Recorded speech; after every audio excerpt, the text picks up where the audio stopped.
everybody. This time I'm going to teach you a new technique. This is called the triangle tower. Here first we make the shape of a triangle and then we leave space little and here also little space.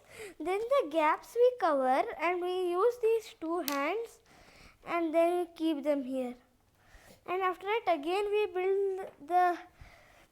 repeat the bottom layer above and then we repeat this layer. And after that the process goes.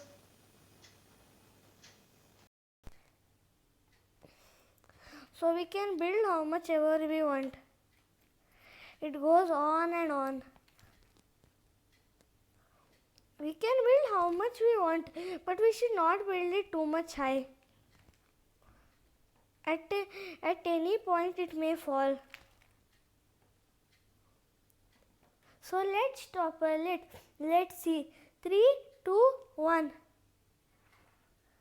Wait, we have to remove a lot of dominoes. Thank you.